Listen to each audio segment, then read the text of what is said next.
भीम भैया को जरासंध की मुकुट बहुत अच्छी लगी। धर्मराज युधिष्ठिर ने रोका, सुनो ये मुकुट मत लो। भीम भैया बोले चलो हम पहनेंगे नहीं, लेकर चलते हैं। भीम भैया ने जिद की और जरासंध की वो मुकुट जो सुंदर थी वो लेकर आए और अपने खजाने में उस मुकुट को रख दिया और एक पर्ची चिपकवा दी, इस मुकुट को कभी कोई ना पहने, ये केवल देखने के लिए सुंदर है, सो खजाने में रखी है, देखते रहो, पर कोई पहने ना। उस पर्ची में धर्मराज युधिष्ठिर ने लिखवा दिया, इस मुकुट को कोई ना पहने। धर्मराज युधिष्ठिर चले गए। परीक्षित का राज्य शासन आया। एक दिन परीक्षित ने अपने सैनिकों से कहा, जरा खजाना खोलो, क्या क्या है देखें। तो सैनिकों ने साफ सफाई की खजाने की, तो साफ सफाई में उस मुकुट की वो पर्ची निकल गई और वह मुकुट जब परीक्षित ने देखा तो बड़ी सुंदर लगी। अच्छा, परीक्षित को नहीं पता था कि ये जरासंध की मुकुट है, उन्हें तो लगा मेरे खजाने में है तो मेरे बाप दादों की होगी।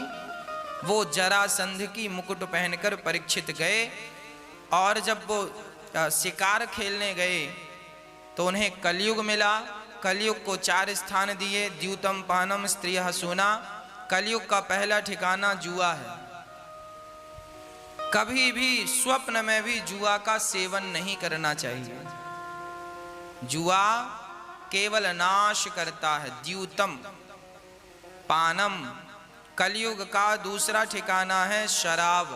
जहां शराब है वहां सर्वनाश है। स्त्रियः, जहां चरित्रहीन लोग हैं, चाहे वो स्त्री हो या पुरुष, जो चरित्रहीन होंगे उनकी खोपड़ी में कलयुग बैठेगा और भ्रष्ट कर देगा। और सूना, मांस जो खाएगा, मांस खाने वालों की बुद्धि भी भ्रष्ट हो जाएगी। और 5वां स्थान दिया धन, जो पाप की कमाई का धन है उस धन में कलयुग बैठेगा। और जो मेहनत का, पुण्य का की कमाई का धन है, मेहनत का धन है, उसमें कृष्ण का वास होगा। तो राजा परीक्षित ने जो मुकुट पहन रखी है, ये मुकुट जरासंध की है। एक राजा ने दूसरे राजा को मार डाला और उसकी मुकुट छीन ली, तो ये तो गलत हुआ ना। किसी को मारकर उसका धन छीनना गलत है। अच्छा, मुकुट राजा परीक्षित ने पहनी तो वो चूंकि अधर्म से लाई गई मुकुट थी, तो राजा परीक्षित के सिर पे कलयुग जाकर सवार हो गया। क्योंकि राजा परीक्षित ने गलत धन को भी कलयुग का स्थान दे दिया है। इसलिए कहता हूं, गलत धन हमेशा सर्वनाश करता है। लोगों को लगता है कि हमारे पास आ रहा है, भ्रष्टाचार करने से, गलत करने से आने दो। वह धन तुम्हें कभी सुख नहीं देगा। वह धन आपको केवल दुख देगा। उस धन से आप सुखी हो ही नहीं सकते। इसलिए कोशिश किया करो, लाख रुपए रास्ते में पड़े हों, हमारे और आपके लिए वह पैसा मिट्टी है। दूसरे की जेब में जो पैसा है वो हमारे लिए मिट्टी है। हमारी मेहनत, हमारी श्रद्धा से, हमारी मेहनत, हमारी ईमानदारी से हम जो कमा रहे हैं वो धन हमारा है। उस धन में हमारा अधिकार है, पर गलत प्रकार से कोई हमें दे, उस पर हमारा कोई अधिकार नहीं। हमारी मेहनत का हमारा है। 1 लाख रुपए पड़े हों और हमारी मेहनत केवल 5,000 की है, तो हमारे को 5,000 से मतलब है, हमें 1 लाख से मतलब नहीं। इस सिद्धांत को लेकर जब व्यक्ति चलता है तो इस आपाधापी की जिंदगी में बहुत सुखी रहता है, प्रसन्न रहता है। आज व्यक्ति अधिक लालच के कारण गलत काम करने लगता है और वही गलत काम उसके दुख का कारण बन जाते हैं और जीवन भर चिल्लाता है बड़े दुखी हैं, बड़े दुखी हैं, बड़े दुखी हैं। गलत काम करने छोड़ दो, दुख अपने आप मिट जाएंगे। गलत ढंग से पैसा कमाना छोड़ दो, अपने आप आपके दुख मिट जाएंगे। सुखदेव भगवान, राजा परीक्षित ने गलत मुकुट पहनी, कलयुग बैठा और कलयुग खोपड़ी पर बैठा, देखो बुद्धि भ्रष्ट कर दिया। जिन संतों का वो सदा सम्मान करते थे उन्हीं संतों का अपमान करने लग गए। जिनका वो सम्मान करते थे उनका वो अपमान करने लग गए। और जब अपमान हुआ तो परिणाम जानते हो क्या हुआ? संत ने श्राप दे दिया, इति लंघित मर्यादम तक्षकः सप्तमे हनि। जाओ, आज से 7वें दिन तक्षक तुम्हें डसेगा और तुम्हारी मृत्यु हो जाएगी। आज से 7वें दिन तक्षक के डसने से मृत्यु होगी।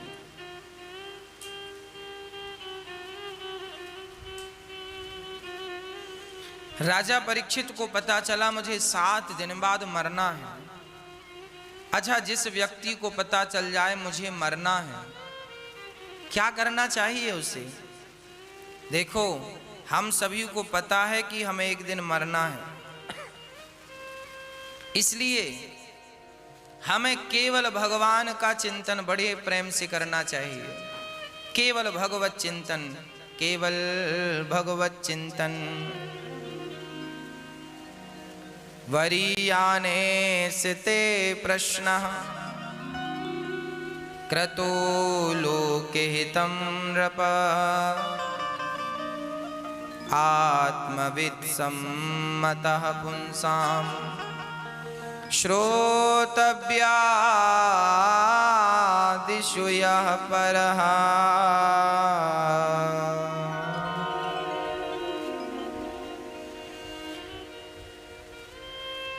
भगवान का चिंतन हर श्वास में हो, हर श्वास में हो सुमिरन तेरा है। तो सुखदेव भगवान कहते हैं, राजन, जिस व्यक्ति को जल्दी मरना है उसे यही काम करना चाहिए। कौन सा महाराज? सुखदेव भगवान कहते हैं, श्वास श्वास में हरि भजो, वृथा श्वास मत खोए। ना जाने से श्वास का आवन हो न हो।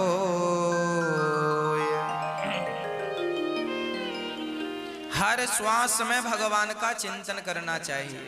हर श्वास में कृष्ण कृष्ण कृष्ण जपो, भगवान नाम जपते रहो, भगवान का नाम जपते रहो। पता नहीं कौन सी श्वास जिंदगानी की आखिरी श्वास हो, इसलिए श्वास श्वास में हरि भजो, वृथा श्वास मत खोय।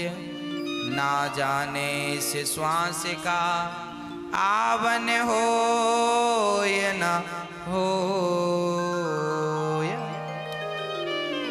सुखदेव जी कहते हैं, राजन, अधिक से अधिक भगवान का श्रोतव्य, कथा सुनो, भगवान की कीर्तन करो और भगवान का स्मरण करते रहो। भगवान का चिंतन करने से व्यक्ति की आयु लंबी होती है, वो टेंशन मुक्त रहता है, वो जानता है, समझता है सब काम भगवान कर रहे हैं, हम क्यों लोड लें, हम क्यों तंग हों, हम क्यों परेशान हों। ज्यादा संग्रह परिग्रह में भी नहीं उलझना चाहिए। सुखदेव भगवान कहते हैं, राजन, सदा भगवान का चिंतन करते रहना चाहिए। हर हाल में भगवान को याद करना चाहिए। सुख रहे दुख रहे। एक संत जी की कथा हमें स्मरण आ गई। एक परम भक्त का नाम था श्री जयदेव। संत जयदेव जी भगवान के लिए गीत गोविंद लिखते हैं। गीत गोविंद सुंदर सा 8 श्लोक लिखते हैं। गीत गोविंद की अद्भुत महिमा है।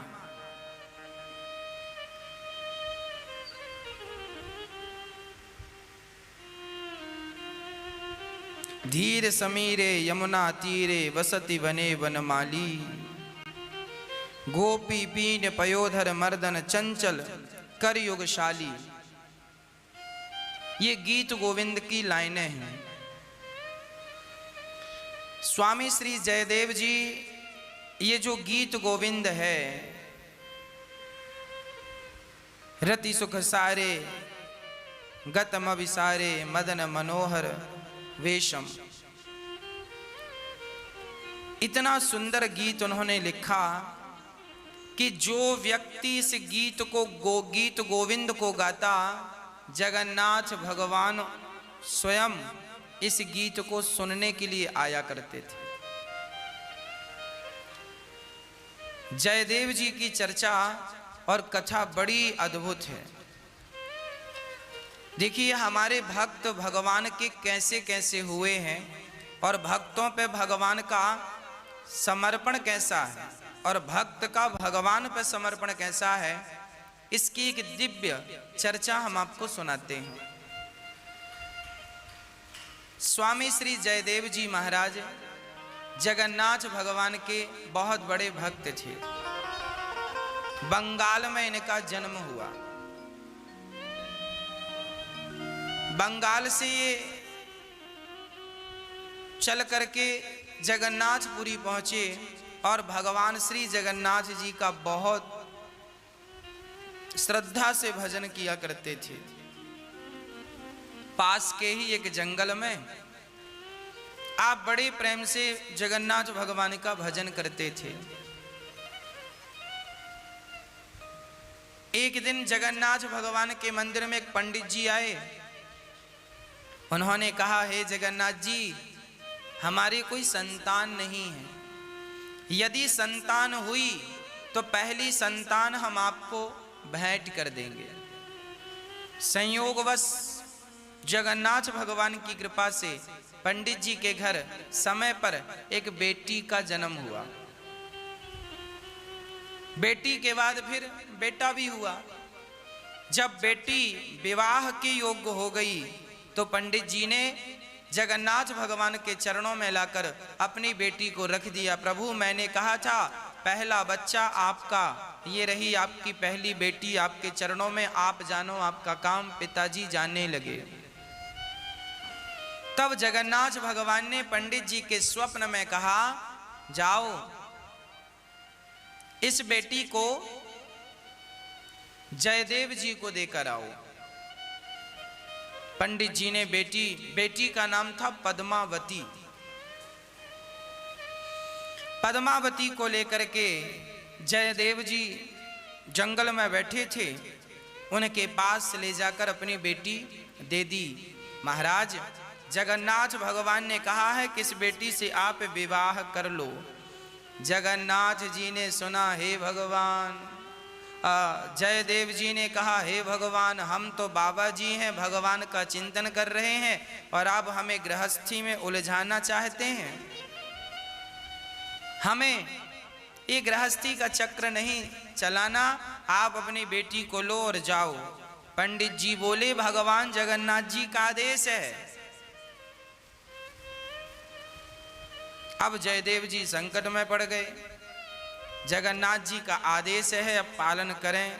तो गृहस्थी और गृहस्थ आदमी फिर, और जयदेव जी ऐसे थे कि एक वृक्ष के नीचे रात गुजार लेते थे तो उस वृक्ष के नीचे दूसरी रात कभी नहीं गुजारते थे। अर्थात चलते फिरते संत थे। संत सुखी विचरंत मही। संत वही है जो विचरण करता हो। स्थिर होने से गंगा का पानी भी ठहर जाए तो गंदा हो जाता है, और बहाव में बहता रहे तो शुद्ध रहता है। बहने वाला व्यक्ति शुद्ध होता है, ठहरने वाला व्यक्ति शुद्ध नहीं होता। इसलिए पुराने संत आपने देखा होगा चलते ही रहा करते थे, आज यहाँ कल वहाँ, आज यहाँ। संत सुखी विचरंत मही। मही अर्थात पृथ्वी, पृथ्वी में विचरण करने वाले संत बहुत सुखी हैं। जयदेव जी भी विचरण करते थे। अचानक शादी का प्रस्ताव आया, भगवान की कृपा हुई, अब ठुकराएं कैसे? चलो, जो भगवान की इच्छा, उन्होंने विवाह कर लिया। जब विवाह किया तो जो पद्मावती थी वो भी परम भक्त थी, भगवान की ही तो प्रदान की हुई पुत्री थी ना, बहुत प्रेम करती थी भगवान से, बड़ी सती सावित्री की तरह पतिव्रता नारी। दोनों का विवाह संपन्न हुआ। अब संत जी संत वेश से गृहस्थ में प्रवेश कर गए। स्वामी श्री जयदेव जी बड़े प्रेम से अपने जीवन का निर्वहन करने लगे। जो हरि इच्छा से मिल जाए उसी को खाकर अपना जीवन यापन करने लगे। उन्होंने गीत गोविंद लिखा। यही गीत गोविंद उन्होंने लिखा। धीर समीरे यमुना तीरे वसति वने वनमाली। गोपी पीन पयोधर मर्दन चंचल करे योगशाली। नाम समेतम कृत संकेतम वादयते मृदु वेणुं। बहुमनुते तनुते तनुसंग तपवन चलितमपि रेणुम्। इस गीत गोविंद में श्री जयदेव जी अपना भाव प्रकट करते हैं। इसमें एक भाव है कि श्री जयदेव जी एक दिन अपनी पत्नी के साथ बैठे थे और वो ये गीत लिख रहे थे। तो इस गीत में एक भाव है कि श्याम सुंदर राधा रानी से कहते हैं, राधा तुम अपना चरण मेरे मस्तक पर रख दो। श्याम सुंदर कहते हैं, राधा रानी तुम अपना चरण मेरे मस्तक पर रख दो। तो जयदेव जी ये पद लिख ना पाए। ये पद इसलिए ना लिख पाए कि वो कह रहे हैं कि राधा रानी अपना चरण मेरे मस्तक पर रख दो। तो जयदेव जी को बड़ी लज्जा आई कि राधा रानी तो उनकी प्रेमी है और वो भला क्यों अपना चरण रखेंगे माथे पर। उनके भाव था कि राधा रानी, श्याम सुंदर कह रहे हैं कि आप इतनी प्रेमी हो कि आप अपना चरण मेरे मस्तक पर रख दोगी ना तो मेरे हृदय में भी तुम्हारे जैसा प्रेम जाग जाएगा। पर इस पद को जयदेव जी लिख ना पाए। कैसे लिखें? उसी समय जयदेव जी ने कहा, अभी तब तक पद्मावती ने कहा भोजन तैयार है, भोजन कर लो। जयदेव जी बोले मैं स्नान करके आता हूं। तो आप श्री स्नान करने गए, तब तक भगवान स्वयं जयदेव जी का रूप बनाकर आए और उन्होंने कहा पद्मावती लाओ जरा हम पद पूरा कर दें। अरे पद्मावती ने कहा आप तो स्नान करने गए थे, जल्दी आ गए। अरे मुझे पद याद आ गया। तो उन्होंने भगवान स्वयं गीत गोविंद का पद लिखते हैं। और पूरा करके पद्मावती ने कहा कि अब भोजन कर लीजिए। तो पद्मावती जी ने भोजन कराया और भगवान से कहा आप थोड़ा सा विश्राम कर लीजिए, मैं भी भोजन ग्रहण करती हूँ। पति को खिलाकर पद्मावती भोजन करने लगी। तब तक असली पति अर्थात जयदेव जी आए नहाकर। नहाकर आए तो उन्होंने कहा, अरे देवी, आज हमें खिलाए बिना आप भोजन करने लगी। पद्मावती जी ने कहा, आपने खा तो लिया, अब भी तो आपने अपना पद पूरा किया और आपने भोजन किया। मैंने पद लिखा, मैं तो अभी नहा कर आ रहा हूं। देखा तो वो पद सचमुच पूरा था। और अब समझ गए कि देवी तुम धन्य हो, आज तुम्हें भगवान का दर्शन हुआ। तो पद्मावती जो थाली में भोजन कर रही थी, आज पद्मावती का जूठन जयदेव जी ने ग्रहण किया कि तुम मेरे से ज्यादा भाग्यशाली हो कि तुम्हें भगवान ने दर्शन देकर कृतार्थ कर दिया। आज जयदेव जी अपनी पत्नी का और सम्मान करने लग गए कि मेरी पत्नी सचमुच भगवान कितनी प्रिय है कि भगवान ने इन्हें दर्शन देकर कृतार्थ किया। एक दिन की बात है, श्री जयदेव जी महाराज अपने किसी शिष्य के घर गए थे। शिष्य ने बुलाया और शिष्य से मिलकर जब जयदेव जी वापस आए तो परिणाम यह हुआ, शिष्य ने बहुत सारा धन दिया था। अब जयदेव जी धन लेकर आ रहे थे, रास्ते में चोर मिल गए। चार चोर मिले तो चार चोरों ने कहा, बाबा जी पैसे दो। बाबा जी तो बड़े सरल थे। जयदेव जी ने कहा, भैया ये रहा धन, आप ले लो। चोरों को लगा कि इसने धन दे दिया है, कहीं राजा से बतलाकर हमारा काम तमाम ना करवा दे। एक चोर ने कहा, एक काम करो, इसे मार दो। जयदेव जी सुन रहे हैं, मार दो। एक चोर ने कहा, मारने से फायदा नहीं है, एक काम करो, इसके हाथ और पांव काट दो। चोरों ने सचमुच जयदेव जी के हाथ काट दिए दोनों और पांव काट दिए दोनों, और पास में एक कुआं था पुराना सा, उस कुएं में जयदेव जी को फेंक दिया। पर जयदेव जी धन्य हैं, भगवान के भक्त हैं। इतना कुछ होने पर भी वो प्रसन्न रहे और भगवान का निरंतर चिंतन करते रहे। और वो कहने लगे, अच्छा जगन्नाथ जी, मैं आपका चिंतन करता हूं तो आपने मुझे भी अपने जैसी बना लिया। जयदेव जी सचमुच जगन्नाथ भगवान के ही अवतार थे। जगन्नाथ जैसे हो गए, जगन्नाथ भगवान जैसे। उसी समय वहां से लक्ष्मण सेन नाम का एक राजा निकलता है। उस राजा ने देखा कि इस कुएं से बड़ा प्रकाश आ रहा है। जाकर देखा तो स्वामी जयदेव जी पड़े थे। राजा ने निकलवाया और अपने राज्य में ले गया। महाराज बड़े तपस्वी हैं, उनके शरीर से प्रकाश निकल रहा है। राजा समझ गए कि ये कोई सामान्य नहीं, ये संत है। राजा ने कहा, महाराज आपकी ये हालत कैसे हो गई? तो जयदेव जी ने कहा, मैं तो सदा से ऐसा हूं। क्योंकि वो जगन्नाथ थे ना, तो वो कह दिए मैं सदा से ऐसा हूं, भगवान सदा से ऐसे हैं जगन्नाथ जी। अब राजा बड़ा सम्मान किया और राजा ने कहा, महाराज ये बताइए मैं क्या करूं कि मुझ पर भगवान की कृपा हो? जयदेव जी ने कहा, राजन तुम संतों की खूब सेवा करो, इससे भगवान की बहुत बड़ी कृपा होगी। जो व्यक्ति संतों को भोजन कराता है, संतों की सेवा करता है, ब्राह्मणों की सेवा करता है, भगवान उन पर बहुत प्रसन्न होते हैं।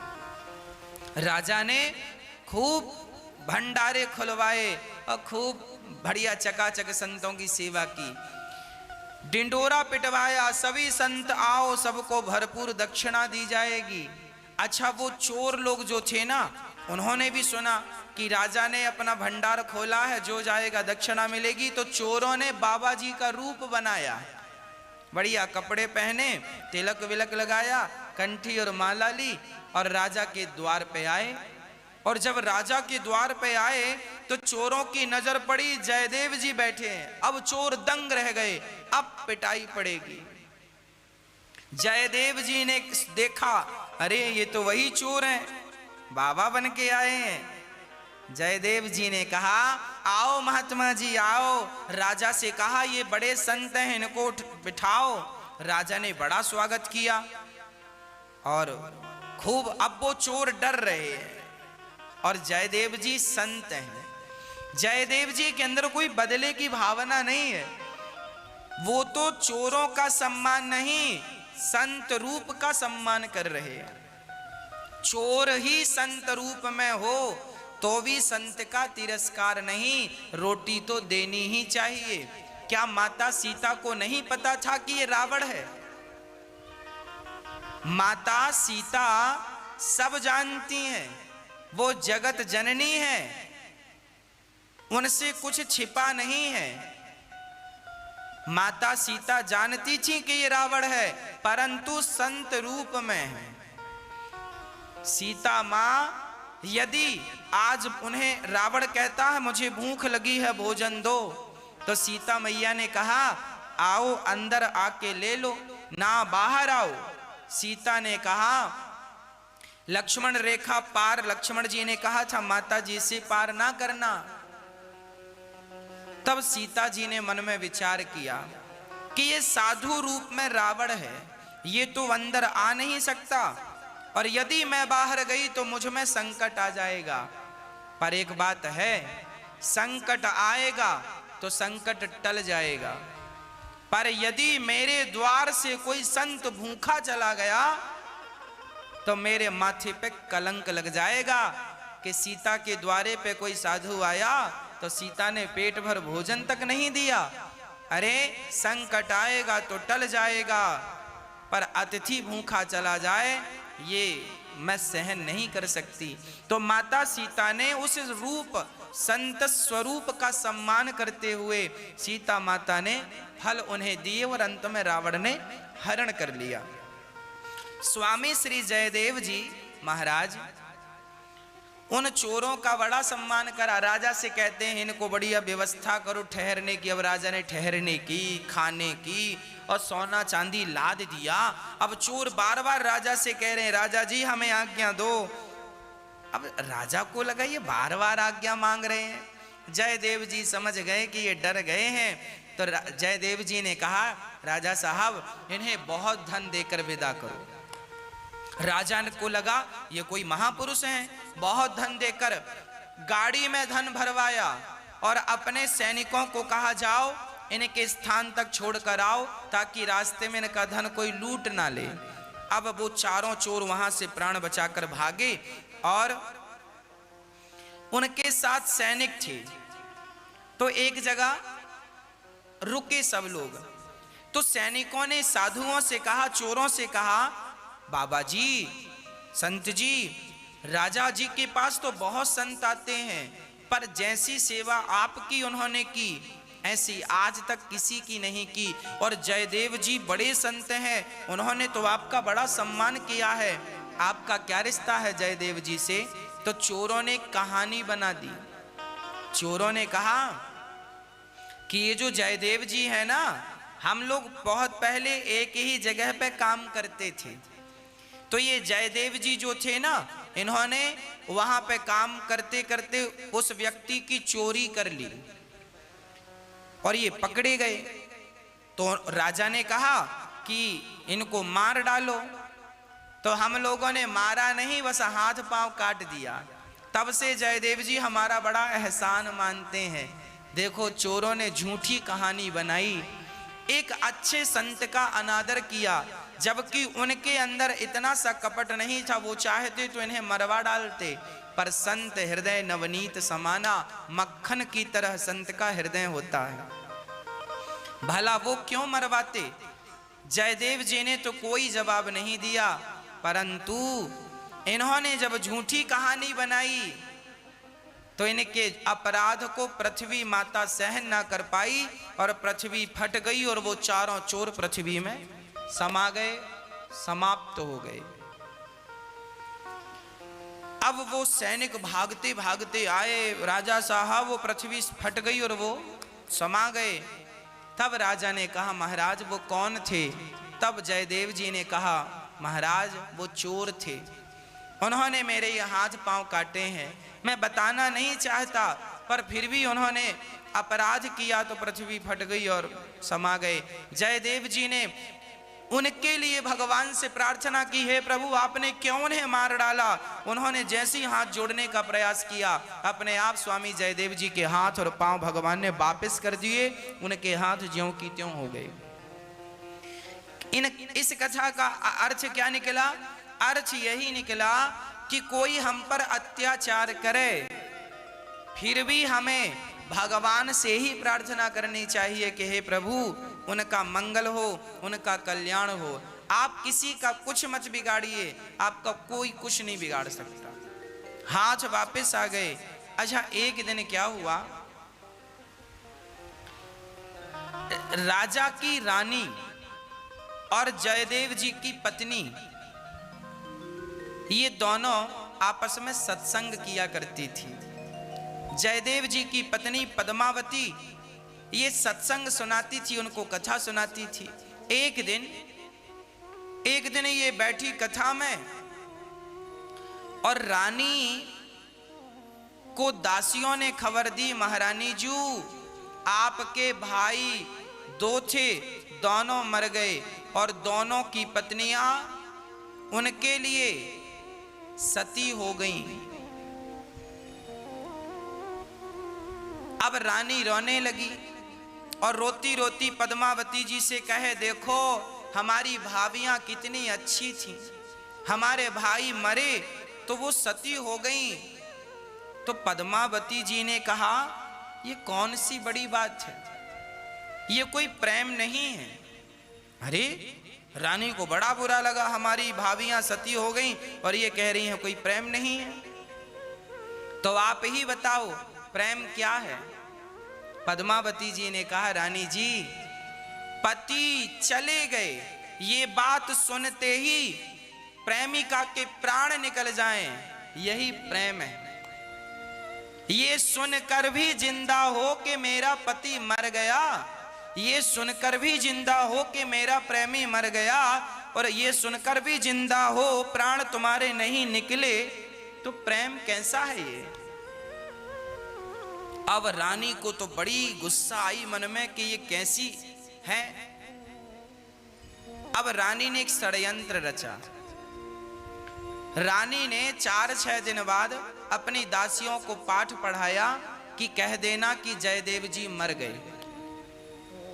जरा हम देखें, रानी परीक्षा लेनी चाहिए कि देखें कि तुम कैसा प्यार करती हो, तुम सच्ची पतिव्रता हो या नहीं।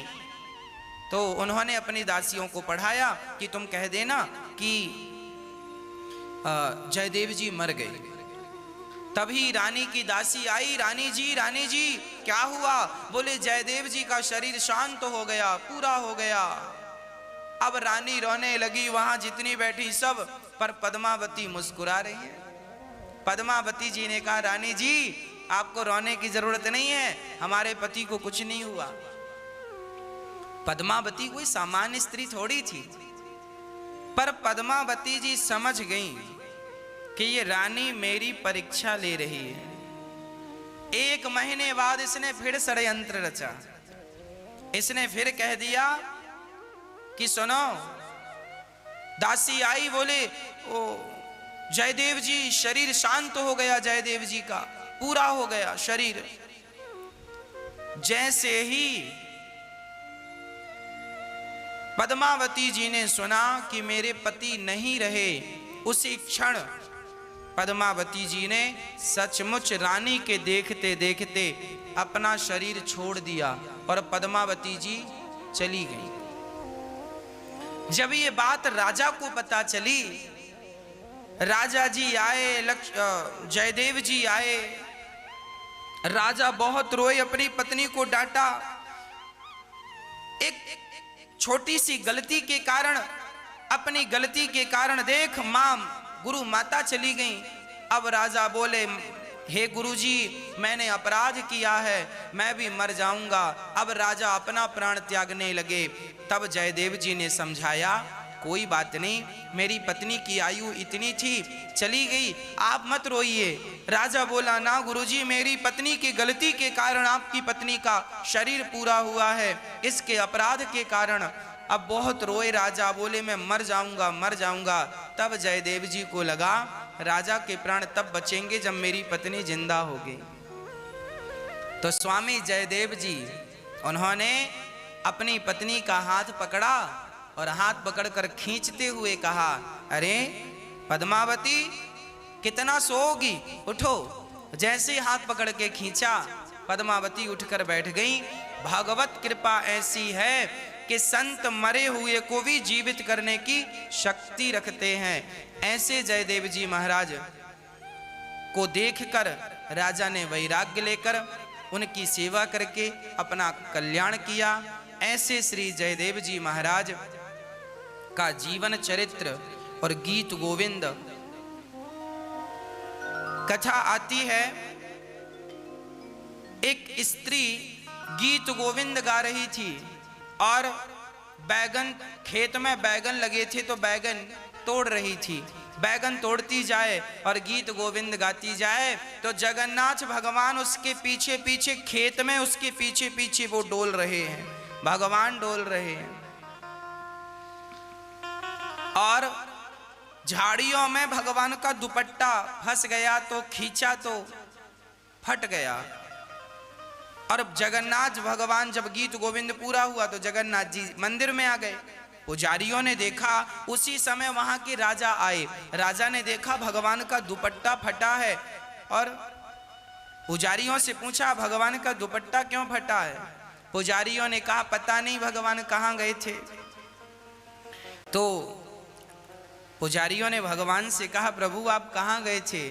तो भगवान ने कहा, मेरी एक भक्त है, वो गीत गोविंद गाती है, मैं उसके पीछे पीछे गीत गोविंद सुनने जाता हूँ। राजा ने उस लड़की को साथ सम्मान बुलवाया और गीत गोविंद भगवान को जब वो सुनाई, भगवान अब मंदिर में बैठ के गीत गोविंद सुना करते हैं। जयदेव जी का रचित गीत गोविंद इतना प्रसिद्ध है कि इंसान, मनुष्य नहीं, देव गंधर्व लोग भी इस गीत को गाते हैं। ऐसा ये अद्भुत गीत गोविंद गीत है। धीरे समीरे यमुना तीरे, बसती वने वनमाली, गोपी पीन पयोधर मर्दन, चंचल करे योगशाली।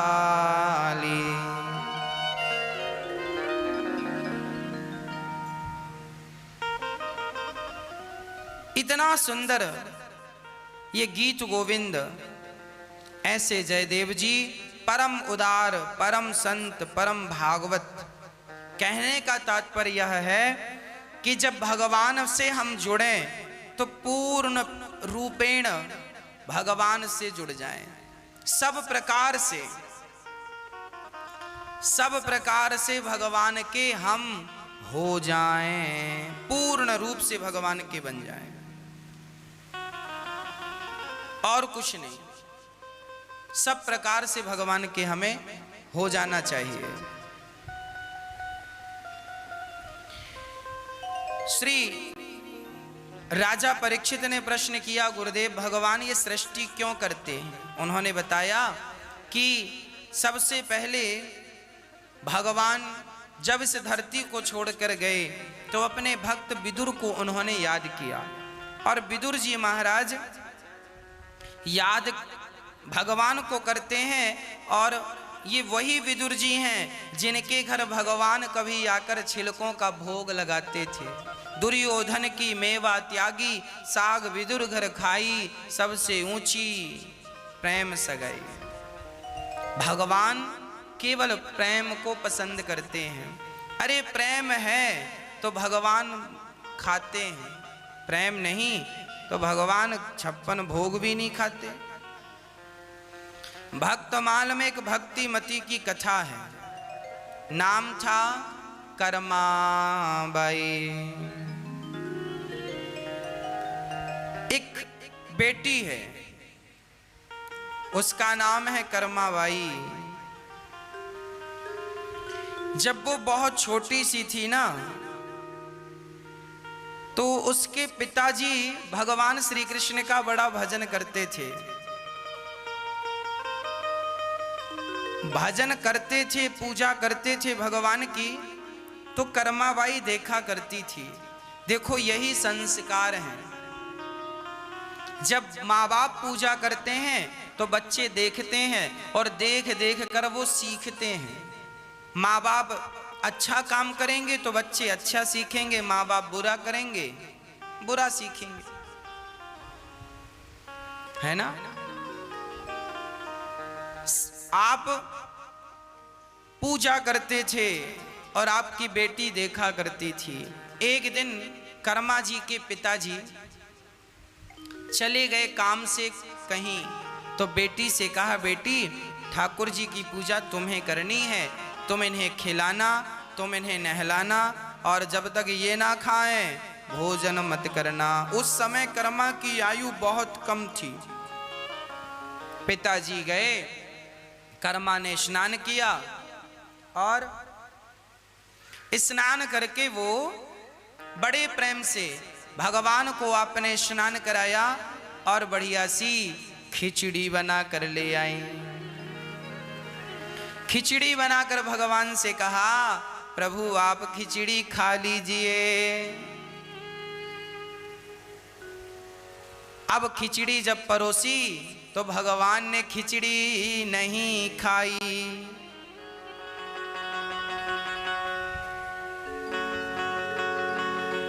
अब कर्माबाई खिचड़ी परोस रही है भगवान को। थाली भर के ल्याए रे खिचड़ो। कर्माबाई जगन्नाथपुरी गई और वहां खिचड़ी बनाती, भगवान को भोग लगाती। भगवान बैठते गोद में और माँ की खिचड़ी खाते। एक दिन क्या हुआ, किसी साधु ने कर्माबाई को देखा बिना नहाए खिचड़ी बनाती जी बुढ़ापे में, और भगवान को बुलाए और खवाए। एक साधु ने देखा, हे भगवान, कर्मा को डांटा, एक कर्माबाई अरे नहा तो लिया कर, नहा कर खिचड़ी बनाया कर। अब वो नहाती, भगवान आए। अब भगवान आए, माँ खिचड़ी कहाँ है? बोले वो साधु जी आए, बोले नहा के बनाना, तो नहाने में टाइम हो गया, अभी बना रही हूं। हे भगवान, जगन्नाथ जी ने कहा कौन साधु है वो? बोले फलाने बाबा जी है। भगवान ने तुरंत उनके रात को सपने में कहा, खबरदार जो दोबारा भड़काया मेरी भक्ता को। अरे सवेरे सवेरे बढ़िया खिचड़ी मिल जाती थी और अब नहाने में उसका समय जा रहा है।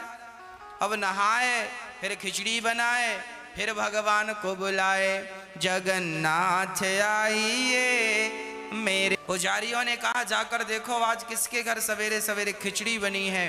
कर्माबाई बर्तन धुल रही थी। अब बर्तन धुल रही है, पुजारियों ने कहा क्यों आपने भगवान को खिचड़ी खिलाया? हाँ महाराज, हम रोज खिलाते हैं, वो रोज आते हैं। कर्माबाई को अब सब बड़े प्रेम से सम्मान देने लगे। सारे पुजारी भगवान की भक्ता मानकर कर्मा का सम्मान करने लगे। जब कर्माबाई का शरीर पूरा हुआ, कर्मा जब मरी, तो जगन्नाथ भगवान की आंखों में आंसू, भगवान रो रहे। पुजारियों ने भगवान से कहा, प्रभु आप क्यों रो रहे हैं? भगवान ने कहा, क्या बताऊं, अब मुझे कौन सवेरे सवेरे खिचड़ी खवाएगा? मेरी कर्मा चली गई मुझे छोड़कर। पुजारियों ने कहा, वाह प्रभु, जब इतना ही प्रेम था तो उसे क्यों मार दिया? आप चाहते थे वो जिंदा रहती। जगन्नाथ भगवान ने कहा, क्या बताऊं, उसका शरीर बूढ़ा हो गया था, अब उसे बड़ा कष्ट हो रहा था। और मैं अपने भक्त का कष्ट भला कैसे देखूं, तो मैंने उसे अपने धाम पहुंचा दिया है। पुजारियों ने कहा तो प्रभु फिर आप रोइए मत, हम कर्मा की तरह खिचड़ी तो नहीं बना सकते, पर आपको आज से रोज खिचड़ी खवाएंगे और उस खिचड़ी का नाम होगा कर्मा की खिचड़ी। आज भी जगन्नाथ भगवान को पहली खिचड़ी लगती है भोग में और उसे कर्माबाई की खिचड़ी कहा जाता है। आज भी जगन्नाथ भगवान जी को 8 बार भोग लगता, आपको पता है? जगन्नाथ भगवान दिन भर खाते हैं, जब देखो तब भोग ही लग रहा है, खा ही रहे। 8 बार खाते हैं जगन्नाथ जी और सबसे पहले खिचड़ी खाते हैं। पहली खिचड़ी कर्माबाई, तब से कर्मा की खिचड़ी आज भी जगन्नाथ भगवान को लगती है। इसलिए तो लिखा है ना इस पद में लिखा है, भक्ति हो तो कर्मा जैसी, सांवरियो घर आवे गो। भक्ति भाव से पूर्ण होकर हरख हरख गुण गावे गो। साचो प्रेम प्रभु से हो तो मूरत बोले काठ की। जीमो हमारा श्याम धड़ी, जिमावे बेटी जाट की। आज भगवान अपने भक्तों से उतना ही प्यार करते हैं जितना प्यार भक्त भगवान से करता है। भक्तों, श्री विदुर जी महाराज के यहाँ भगवान ने छिलकों का भोग लगाया और जब भगवान सारी लीला करके चले गए तब परिणाम यह हुआ कि विदुर जी ने मैत्री जी से कहा, सुखाय कर्माणि करोति लोको नतैः सुखम वान्य दुपा रवंबा विंदेत विंदेत भूयस्ततेव दुखम यदत्र युक्तम भगवान वदेन्नः। आज विदुर जी ने मैत्री जी से प्रश्न किया, सारी दुनिया सुख के लिए कर्म करती है पर भगवान को दुख, भगवान सारी दुनिया सुख चाहती है पर व्यक्ति को दुख क्यों मिलता है, दुख का सामना क्यों करना पड़ता है? तब कहा कि बात ऐसी है, सारी दुनिया सुख चाहती है पर दुख इसलिए मिलता है क्योंकि व्यक्ति अपनी इच्छाओं का गुलाम बन जाता है। इच्छाओं की गुलामी हमेशा दुख देती है, इसलिए कभी भी इच्छाओं का गुलाम नहीं होना चाहिए, कभी नहीं होना चाहिए। प्रिय भक्तों, श्री मनु जी भगवान नारायण से ब्रह्मा जी और ब्रह्मा से मनु और शत्रुपा का जन्म हुआ। मनु शत्रुपा की 5 संतानें, 3 बेटियां और 2 बेटे हुए। आकुति का विवाह रुचि प्रजापति से, देवहूति का करदम जी से, प्रसूति का दक्ष प्रजापति से। माता देवहूति का विवाह करदम जी से संपन्न हुआ। करदम जी बहुत धर्मनिष्ठ ब्राह्मण थे, बड़ी श्रद्धा से आप भगवत चिंतन करते थे। माता देवहूति से विवाह हुआ। अभी नई दुल्हन घर पे आई कि करदम जी बोले कि आप बैठो, हम भगवान का ध्यान कर लें। वो ध्यान में इतने मग्न हो गए कि नई नवेली दुल्हन बैठी है भूल गए। 40 सालों तक बैठे रहे, समाधिस्थ हो गए। अंत में समाधि खुली, देखा एक सुंदर सी स्त्री है पर बूढ़ी हो चुकी है। कहा, देवी कौन हो? देवहूति ने कहा, मैं आपकी पत्नी हूं। अच्छा, तो आप यहाँ, अब समझ आया पत्नी है और मैं समाधि में चला गया। देवी, मैं आपकी सेवा से प्रसन्न हूँ, बोलो क्या चाहती हो? महाराज, मुझे एक ही वरदान चाहिए, आपसे एक सुंदर पुत्र की कामना है। करदम जी ने कहा, ठीक है, एक सरोवर में, बिंदु सरोवर में स्नान कराया। देवहूति सुंदर हो गई। करदम जी ने स्नान किया, वो भी युवा हो गए। एक सुंदर सा विमान, कामक विमान की रचना की। करदम जी बहुत बड़े साइंटिस्ट थे, वैज्ञानिक थे। हमारे ऋषि मुनि, इनका नाम ऋषि क्यों पड़ा? रिसर्च करने से इनका नाम ऋषि पड़ा है। ये रिसर्च करते थे, कहीं कुछ कहीं कुछ। ये जो आज की टेक्नोलॉजी है जिसे हम देख रहे हैं, ये कोई आज की नहीं है, आज के पहले भी ये सारी टेक्नोलॉजी थी, सब कुछ था, बीच में लुप्त हो गया। भगवान श्री कृष्ण के जमाने में भी लाइव टेलीकास्ट होता था। जैसे आज हम कथा सुना रहे हैं वृंदावन में, और आप सभी लोग अपने घरों में टीवी पर देख रहे हैं, लाइव देख रहे हैं, उसी तरह कृष्ण के जमाने में भी ऐसा था। धृतराष्ट्र अपने घर पे थे और कुरुक्षेत्र में महाभारत चल रहा था, तो संजय सुना रहा था कि ये हुआ ये हुआ, लाइव टेलीकास्ट हो रहा था कि नहीं। जो महाभारत कुरुक्षेत्र में चल रहा था, संजय वही का वही धृतराष्ट्र को सुना रहे थे। दूरी बहुत थी पर सुना रहे थे। लाइव टेलीकास्ट का जमाना तब भी था, तब भी ये सिस्टम हुआ करता था, कैमरे और टीवी इत्यादि। तभी तो वर्णन है कि महाभारत का युद्ध सब संजय ने धृतराष्ट्र को सुनाया, ज्यों कहते हो लिखा है। ये टेक्नोलॉजी बीच में लुप्त हो गई थी। आज आप लोगों ने, हमारे वैज्ञानिकों ने फिर से डेवलप कर ली। इस टेक्नोलॉजी का उल्लेख गीता में है। गीता में संजय सुना रहे, स्पष्ट है। विमान, विमान कोई आज की टेक्नोलॉजी नहीं है। रावण के पास पुष्पक विमान था, करदम जी के पास कामक विमान था। राइट ब्रदर्स ने बाद में 1902 में पहला विमान लॉन्च किया। कहने का तात्पर्य यह है कि ये विमान इत्यादि सब पुरानी भारतीय परंपरा का एक अंग रही है। हमारे यहाँ टेक्नोलॉजी बहुत थी, पर उसे बढ़ाई क्यों नहीं गई? क्योंकि वो जानते थे कि ज्यादा आविष्कार करेंगे तो पृथ्वी संकट में पड़ जाएगी, प्रकृति दूषित हो जाएगी।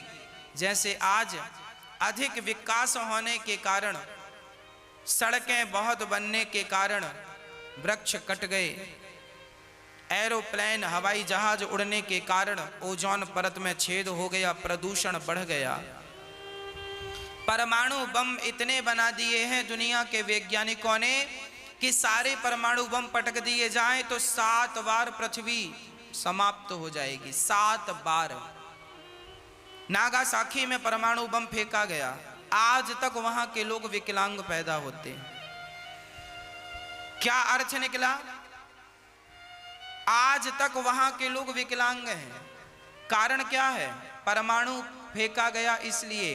तो हमारे ऋषि मुनि इसलिए आविष्कार नहीं करते थे, टेक्नोलॉजी रखते थे पर आविष्कार इसलिए नहीं करते थे क्योंकि वो जानते थे कि यदि हमने परमाणु बम बनाए तो आम जनता को नुकसान होगा। परमाणु बम बनाकर पटका गया, आज जो पैदा होते हैं बेचारे, इनकी क्या गलती है, पर आज तक सजा मिल रही है, विकलांग पैदा हो रहे हैं। ऐसा विकास किस काम का जो विकास ही आपका विनाश कर दे? हाँ, विकास होना अच्छा है पर ऐसा विकास ना हो जिस विकास से विनाश हो जाए।